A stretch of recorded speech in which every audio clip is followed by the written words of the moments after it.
Olá, tudo bem com você? Espero que muito bem. Giro Ambiental já está no ar na programação da TV Câmara Campinas.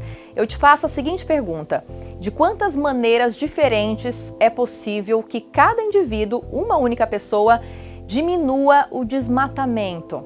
A gente pode pensar em várias possibilidades, mas uma delas é, pelo menos na segunda-feira, não consumir carne. Este é o movimento Segunda Sem Carne e eu vou te contar um pouquinho dessa história agora no VT. A campanha Segunda Sem Carne começou nos Estados Unidos por meio de uma agência responsável pelas reservas de comida do exército americano durante a Primeira Guerra Mundial. A proposta na época era reduzir o consumo de carne das famílias para sobrar mais para os combatentes. Em 2003, o executivo de publicidade e marketing nova-iorquino Sid Lerner reviveu a campanha Meatless Days, dessa vez com outro objetivo: prevenir doenças causadas pelo excesso de consumo de carne. Aos poucos, essa campanha chegou até 44 países, entre eles o Brasil, que aderiu ao Segunda Sem Carne em 2009. Hoje tem como bandeiras não só a crueldade animal e a alimentação saudável, mas também a diminuição dos impactos ambientais que a produção de carne acarreta de formas direta e indireta. Pois é, no Brasil, esse movimento é uma campanha da Sociedade Vegetariana Brasileira em parceria com a Secretaria do Verde e do Meio Ambiente da Prefeitura de São Paulo. Está aqui com a gente hoje, de forma remota no Giro Ambiental, o Ricardo Laurino, que é presidente da Sociedade Vegetariana Brasileira. Ricardo, primeiramente, seja muito bem-vindo, muito obrigada pelo tempo que você está dedicando aqui com a gente hoje, viu? Imagina, Mariana, um prazer falar com você e com os telespectadores sobre esse assunto que é cada vez mais frequente no nosso dia a dia, né? Então vai ser um prazer. Pois é, a gente viu um breve histórico, né, do movimento Segunda Sem Carne e agora eu quero explicar para o público de casa qual a relação, Ricardo, entre consumir carne e desmatamento. A gente sabe que a produção de carne é responsável pela emissão de gases poluentes e por isso a gente sabe que acelera, né, os impactos ambientais, o aquecimento global. Mas vamos dar um zoom, ali um zoom in nesse movimento da agropecuária para entender por que consumir carne ajuda a degradar o meio ambiente. Bom, é importante para a gente entender isso, Mariana, é perceber algo que, se a gente olhar de forma bem superficial, a gente já começa a entender o porquê dessa relação. Para se produzir carne, precisa-se de muito espaço, né? Então, quando você olha um espaço de pasto, você vê a quantidade de terras que a gente precisa que serão utilizadas para a produção da carne que vai para o prato das pessoas. Existe um cálculo, né? Os números dizem respeito de que em torno de 22% de todo o território brasileiro é utilizado pela pecuária, um pouquinho menos de 22%, e 8% todo o restante da agricultura. Mas a gente tem que lembrar que esses 8% estão incluídos neles a produção de soja, a produção de milho e de outros grãos que são utilizados também para serem consumidos como ração pelos animais. E aí não somente bois, mas principalmente frangos, porcos e outros animais, inclusive também os bois em determinados momentos do ano. Então, você percebe que para se produzir carne é necessário muito uso de terras. E é claro, para você utilizar terras, você vai precisar encontrar áreas, e normalmente essas áreas, né, elas são preenchidas por florestas, são biomas que já estão lá, que infelizmente a gente acaba, por conta dessa ineficiência do uso de terras, tendo uma demanda enorme de desmatamento para se produzir a carne que as pessoas consomem, né? E quero só fazer um parênteses, não é só a carne, né, Mariana? A gente pode lembrar que todos os derivados, né, laticínios, ovos, fazem parte dessa cadeia, mas a gente sabe que a carne tem uma é uma simbologia muito grande, né? Sim, vou comentar sobre essa questão dos outros produtos de origem animal. Vou voltar um pouquinho nessa questão espacial que você falou, Ricardo, né? A gente sabe que tem essa questão territorial, que é um fator que compromete né, o uso do solo, também a degradação ambiental, e a água também entra nessa jogada. Por quê? Porque da mesma forma que você precisa de muito espaço, né, os animais naturalmente vão precisar de consumir água. E não só o consumo, porque as pessoas pensam, mas de beber água. Não é só beber água, né? Você tem, por exemplo, toda vez que um animal consome ração, você tem a água que foi utilizada para plantar aquela ração, aqueles grãos que foram utilizados. Quando você vai pensa numa lavagem de carcaça, você tem também a questão do consumo de água. Então, a carne, né, e os produtos de origem animal, de forma geral, eles têm um alto índice de consumo de água também. Né? Por quê? Porque as coisas se correlacionam. Você precisa de muito espaço, se você precisa de muito espaço, naturalmente você vai consumir mais água e as coisas, né? Você vai ter um risco maior de poluição de outras águas também, do solo e assim por diante. Então, é uma engrenagem que, como eu falei no início, não é necessário a gente se aprofundar demais para perceber que, infelizmente, o consumo desses produtos demanda uma série de questões ambientais que hoje todos nós estamos preocupados, mas que muitas vezes não sabemos o que podemos fazer. E reduzir o consumo de carne e derivados, com certeza, é uma ferramenta poderosíssima que a gente tem diariamente nas nossas mãos. E você dizia que os outros alimentos de origem animal também têm um fator degradante aí, laticínios, isso também dá para ser Entra no mensurado. bolo, Mariana, porque é o mesmo conceito, né? Então você vai produzir leite, você precisa de espaço para as vacas, você precisa, em determinados momentos, que elas consumam também ração. Interessante, aqui é algo bem bacana da gente pontuar, porque vem se conhecendo melhor um pouco mais esse ambiente das rações. Né? Por que eu estou puxando isso? Porque é muito comum as pessoas questionarem que, não, mas esses alimentos são necessários, a gente precisa do leite para ter o cálcio, da carne para ter a proteína, e não dá para a gente desvincular um assunto do outro. Mas olha que interessante, Mariana, as próprias vacas consomem, via ração, suplementos de cálcio. Pois é. Ou seja, você tem, quando você para, e isso não fica só nisso, eu dei o exemplo e parei, porque acho que aqui não é o nosso, né, não é o nosso foco principal, Sim. mas os animais são suplementados constantemente. Por quê? Por conta da exigência de produção e todo esse impacto ambiental que é gerado, e aí os produtores querem reduzir. Para reduzir, exige-se mais do animal, então você acaba aumentando todos esses processos que fazem com que a gente não se limite à questão do espaço, ou do consumo da água, ou do desmatamento. Você começa a ampliar e começa a perceber os impactos, como eles se agregam a vários outros fatores. E tem alguns números que são bem preocupantes, né? Segundo a Organização das Nações Unidas para a Agricultura e Alimentação, somente a carne e laticínios são responsáveis por cerca de 14,5% dos gases de efeito estufa.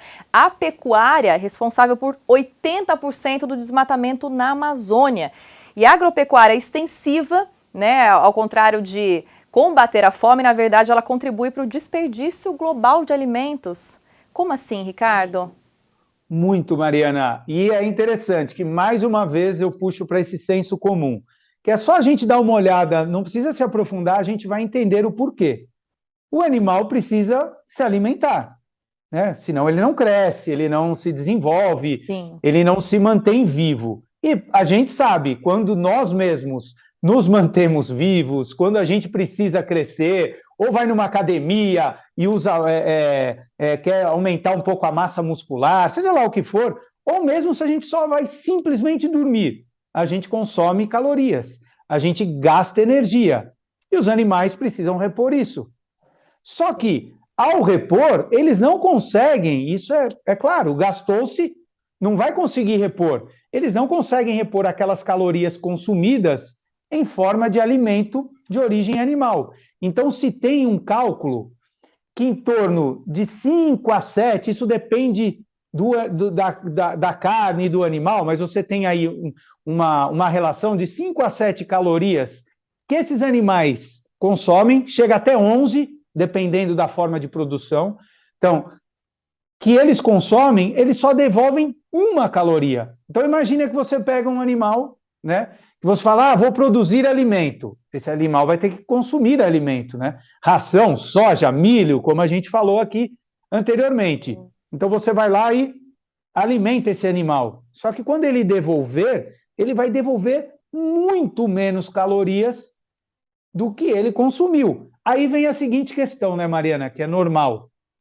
Mas espera aí. O animal pode comer o capim, ele pode usar as áreas, né, e consumir o capim e tal. Bom, você poderia utilizar essas regiões, essas áreas, para plantar alimento, e aí você tem muito mais eficiência. Então, você produz muito mais alimentos. Então, você tem ineficiência ou desperdício de duas maneiras. Uma é de produzindo e dando para esse animal consumir, e ele vai devolver muito menos em forma de caloria, ou então você vai arrumar vários espaços, várias áreas, para que ele consuma, e aí ao invés de você produzir alimentos que seriam muito mais eficientes, você está deixando toda aquela área para que um animal, ou para que um grupo de animais consuma toda aquela área, ao invés de produzir alimento diretamente para os seres humanos. Então, você tem dois fatores que podem ser avaliados e que geram, sim, de um lado, muita ineficiência e do outro, muito desperdício. Nossa, é complexo, né? Realmente tem muitos fatores envolvidos, como você falou, né, Ricardo? Agora, a gente pega o movimento Sem Carne, Segunda Sem Carne, né, que é um dos temas dessa edição, que é um movimento presente em 40 países ou mais de 40 países. Então, quando todas essas pessoas diminuem ou cortam a carne na segunda-feira, qual que é o tamanho da redução, do impacto que a gente tem nesse problema todo que a gente está falando? Individualmente, quando uma pessoa deixa de consumir uma vez, num dia só, né, deixa de comer 290 gramas de carne, que é a média, né, que as pessoas consomem. Você pode pegar recortes diferentes, você vai ter médias diferentes, mas é mais ou menos isso. 38 gramas de ovos e 450 ml de leites e laticínios. Então, a pessoa deixa de consumir isso e vai consumir mais vegetais, né? Frutas, verduras, legumes. Existem agora também as opções de carnes vegetais, que dá para testar também. São maravilhosas, inclusive. Tem umas que surpreendem, né, Mariana? Tem umas que surpreendem. Então, mas você tem uma gama de opções. Então, em média, você economiza 24 metros quadrados de área, de terras. Uau. E vamos lembrar, esses 24 metros quadrados, isso num dia só, num dia. Esse espaço, né, provavelmente deixa de ser desmatado. Essa é a ideia. 11 quilos de CO2, isso a gente nem apresenta o cálculo de metano, porque CO2 é o que mais as pessoas se incomodam e pensam, tal. 8 quilos de grãos. Lembra que eu falei sobre o uso dos grãos para alimentar os animais? Então você acaba economizando 8 quilos de grãos que podem virar alimento para os seres humanos e 60 litros de água azul. Explicando ao telespectador, água azul é aquela que é retirada dos rios, reservatórios de água subterrânea e corpos de água e que é utilizada para a produção de um bem específico. Essa conta não leva em consideração a água verde, que é aquela que vem da chuva e se acumula no solo, nem a água cinza, que é relacionada à quantidade de água necessária para diluir o poluente, que volta para o sistema na forma de efluentes. Essas são as 3 classificações do que chamamos de pegada hídrica, que monitora quanto de água usamos e que podemos poupar. Reforço, se entrar a água verde, aí você tem aí centenas de litros de economia por dia, por segunda-feira que você deixou de consumir produtos de origem animal, e mais do que isso, que você se abriu a descobrir novos sabores, descobrir novas texturas, mesmo quando você come alguma coisa que você não gosta, faz parte, outro você vai descobrir e falar, nossa, que delícia. Então, esse é o convite, e aí agrega-se todas essas questões, Mariana. Ricardo, eu tenho uma visão um pouco, talvez romantizada, otimista, porque eu não deixo de acreditar, né, no ser humano, na humanidade, mas eu tenho uma impressão de que na pandemia o ser humano, ou boa parte dele, despertou para o impacto que cada um tem. Despertou para a quantidade de lixo que produz em casa, para a quantidade de impacto que a gente produz nos oceanos, entre outras coisas. O vegetarianismo, nesse viés, né, da redução do impacto ambiental, também tem tido mais adeptos? Vocês têm sentido isso? Ou ainda existe uma resistência, um preconceito, um pré-julgamento dessa bandeira do vegetarianismo? Boa pergunta, Mariana. Eu acho que a gente ainda está entendendo o que aconteceu pós-pandemia, né? Eu vejo de duas formas, Mariana, de formas contraditórias. Primeiro, sim, né? Deu aquela sensação de as pessoas vão se olhar mais, né? Olhar para aquilo que elas fazem, o impacto. E a gente percebe muitas pessoas impactadas com tudo o que aconteceu na pandemia. Mas tem um outro lado que é possível perceber, de pessoas que falaram, não adianta nada, a gente fica se cuidando, talvez uma pandemia dessa, e acaba com tudo, e aí a gente, né, cheio de problema, não pode nem ver mais a família, tá? Então tem que aproveitar, e é assim mesmo, e seja o que Deus quiser. Exatamente. Então eu acho que tem eu acho que eu encontrei, e você deve ter encontrado isso, a gente encontrou esses dois perfis de pessoas, né, em relação... E eu acho que a mesma pessoa, em determinados momentos, tem uma atitude de, poxa, vamos preservar, vamos ter um jeito melhor para o meio ambiente ou para a sociedade. Em alguns momentos, não adianta nada. Eu acho que a mesma pessoa vive dessa contradição, né? Mas, independente disso, ainda mais por conta da relação que a pandemia tem com a nossa postura diante dos animais, né? Então, quando a gente pensa em pandemias, a gente teve a Covid, mas há pouco tempo a gente estava vivendo e ainda corre o risco de pandemias da gripe suína, que vem da produção de porcos, da gripe aviária, que vem da produção de aves, né? O próprio Covid, há esses estudos, né? E a teoria principal é de que veio do consumo de animais, né? Não eram esses animais que a gente está acostumado, porque veio de outra região, mas também da nossa relação com os animais, né, para consumo. Então, isso fez com que muita gente se impactasse e percebesse que, além de todos os outros pilares, esse novo pilar do risco de novas pandemias fosse escancarado, porque desde 2013 a ONU já falava, né, num relatório que 70% das doenças modernas com potencial pandêmico vem da nossa relação com os animais. Então, muita gente, sim, acabou entendendo isso e ainda está entendendo e acaba percebendo, né, dessa forma mais convidativa, com essas campanhas, programas, onde a gente não mais quer apontar, mas sim convidar as pessoas a participarem disso. Eu acho que o movimento acaba ganhando mais adeptos ou mais simpatizantes, e isso vem fortalecendo naturalmente toda a bandeira do vegetarianismo e agora, principalmente, do veganismo. Pois é, eu espero estar ajudando a plantar essa semente para o nosso público, Ricardo, porque eu acho que, né, já finalizando, infelizmente, nossa edição, porque o papo é ótimo, mas é complexo, né? Então a gente tem que se ater aqui a essa questão central, né, do movimento. Tem alguns pontos muito importantes que as pessoas precisam pensar e lembrar. O primeiro é que tudo está interligado. Não adianta achar que o que aconteceu lá do outro lado do mundo, que tem até resquício nosso lá no Oceano Ártico, para a gente ter uma ideia do quanto tudo que a gente faz chega em todos os lugares do mundo. E segundo, a gente sempre lembrar que eu não preciso ser vegetariana ou vegana para aderir a um movimento que seja pró-meio ambiente. E aí vai um pouco além das questões da crueldade animal, né? Eu posso simplesmente pensar que eu estou ajudando o planeta a reduzir esse colapso ambiental, porque não é mais uma crise climática, é uma emergência, é um colapso.